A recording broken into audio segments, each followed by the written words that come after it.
Olá, estamos com Dirce Komura, pesquisadora do INPA, professora do programa de Botânica. Parabéns, Botânica comemorando mais de 5 décadas, nosso primeiro programa de pós-graduação.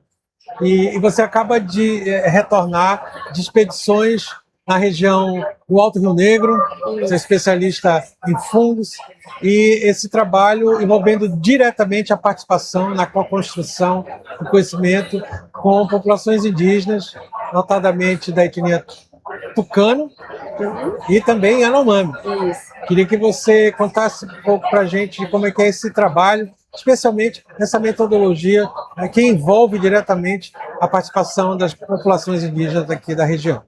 Isso, então eu participo desse projeto Amazônia Mais 10, né, coordenada pelo Dr. Charles Artman, e é uma oportunidade muito grande, porque esse edital, ele fornece essa oportunidade de ter bolsistas Yanomami, Banil, Tucano, então a gente tem um contato mais próximo mesmo, né, então é diferente de uma pesquisa que a gente chega lá, coleta, utiliza só como guia, então a gente faz uma construção em conjunto mesmo.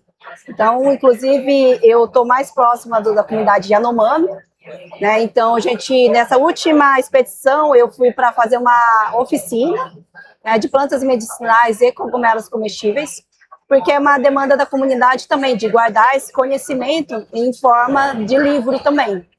Então, duas coisas muito importantes, nós estávamos conversando antes da gravação, as lideranças tucanas entregaram ao INPA uma carta com suas demandas. As etnias, as lideranças, elas querem que nossas organizações científicas estejam juntos, mas que eles tenham um papel também protagonista. Então, a pauta, ela foi uma feliz coincidência, porque era o momento em que nós nos preparávamos para o edital. Então, fico muito feliz de saber que o projeto está em curso, está acontecendo, e essa participação, essa demanda de guardar na forma do livro. Nós estamos falando de culturas essencialmente orais, mas que a comunidade tem essa compreensão de que o livro se tornou um instrumento poderoso. E a gente está falando das línguas. Então, a produção, essa produção intercultural implica também então, que esses nossos livros precisam serem em Yanomami, serem em Tucano, serem em Banil, porque é um registro também para as comunidades. E o INPA tem tido esse trabalho muito importante. Mas você me disse também que a sua participação com o projeto, você da área da botânica, da bioquímica, você está se dedicando a um diálogo sobre as plantas medicinais. Isso. Queria que você falasse um pouco sobre como é que se dá essa abordagem, quais são as metodologias que vocês estão usando para acessar esse conhecimento, mas com esse compromisso, né, de registrá-lo e de guardá-lo. Conta um pouco sobre isso. Então é um pouco diferente das outras pesquisas, a gente demanda de mais tempo, né? Porque você precisa uma relação de confiança também do pesquisador, para eles conversarem, porque tem plantas que são muito especiais, de rituais também, né? Então é bem sensível, a gente tenta tomar muito cuidado. E no caso dessa experiência da oficina Yanomami, a gente tem os bolsistas que são os tradutores, os professores que são tradutores, né? Porque quem detém a maior parte dos conhecimentos são os anciões, os mais velhos, as mulheres mais velhas, né? Que falam somente em Yanomami.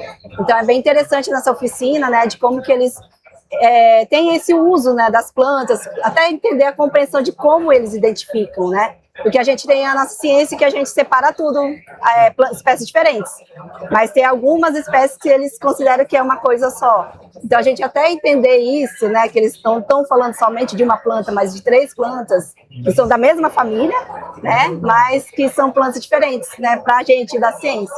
Então é um desafio muito grande, né, fora a questão da língua, tem a parte de como que eles, a taxonomia deles, né, própria, né, de como que eles enxergam essas plantas. A gente quer enxergar tudo, muito cada coisa nessa caixinha, né, então é bem enriquecedora essa experiência, né, a questão do fungo, que a gente separa os fungos das plantas, né, tem uma experiência que eles contam, né, os pajés contando que alguns fungos eles enxergam que é a flor do cipó, né, então a gente vai falar que não é isso? Não, né, então vai uma visão como que eles têm, né, desses seres vivos, que a gente tenta colocar tudo em caixinhas mas que na visão deles não existe, né, essa separação.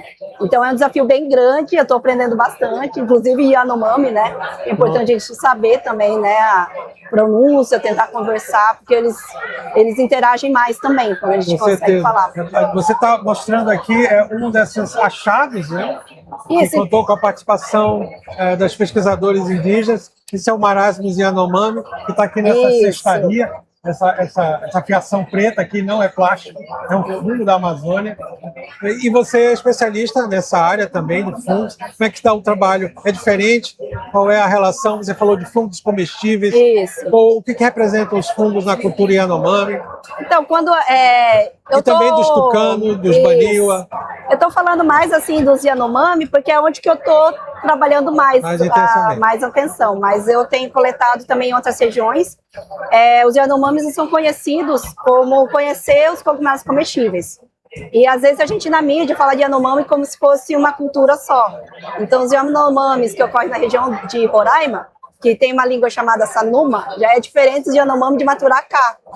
Então, tanto até os nomes dos cogumelos comestíveis é bem diferente, porque a língua é diferente, né? Então, essa experiência que eu estou tendo, assim, também, de que são culturas, são Yanomamis, mas cada região tem uma cultura e língua também diferente. Nós estamos falando do Alto Rio Negro, a região do Amazonas, mas também de uma terra indígena, a maior terra indígena, que vai do noroeste do Amazonas até o noroeste de Roraima, que é a terra indígena Yanomami, que abriga, na verdade, grupos distintos, com línguas diferentes. Mas o seu projeto está concentrado em São Gabriel. Em São Gabriel. Onde já também o Parque Nacional do Pico da Neblina. Outro desafio também. É interessante porque a gente tem muito apoio também do ICMBio. E essa oficina também foi interessante, que a gente conseguiu apoio da FUNAI também, porque tem a Força Tarefa que está apoiando nosso projeto também. Então, sem esses parceiros, né, a gente não teria conseguido iniciar essa oficina. Nós temos apoio, nós temos, bem lembrado, nós temos o apoio do Comando Militar da Amazônia, porque essa é uma região militarizada, é a fronteira do Brasil, com a Colômbia, com o Peru, com a Venezuela. Então, você citou um parceiro bastante importante, né, para o acesso a essa área. A gente está falando de regiões bem remotas, onde há pouca infraestrutura, comunicação. E a ideia desse programa, do Amazônia Mais 10, é exatamente nós alcançarmos essas regiões subamostradas, essa região onde há pouca informação. Um trabalho básico, de ciência básica, que é o levantamento do registro de ocorrências, da identificação. E, como nos outros grupos, me fale da expectativa de novas espécies. Sim, com certeza. Então, a gente tem coletado muita coisa, então, por isso que a gente precisa de uma equipe grande de especialistas para poder identificar esses fungos, essas plantas. Então, como é uma região subamostrada, então tem muita coisa assim que é desconhecida ainda pela ciência. Obviamente que a comunidade tradicional já conhece, tudo, a presença milenial dos povos originários. Eu tenho dito que esse nosso diálogo mais horizontal com as populações originárias é o caminho mais rápido de nós chegarmos a um conhecimento mais profundo da Amazônia. Mas agora com uma responsabilidade, um compromisso de que seja um diálogo mesmo, um diálogo horizontal. Esse ano nós vamos lançar a Cátedra Indígena.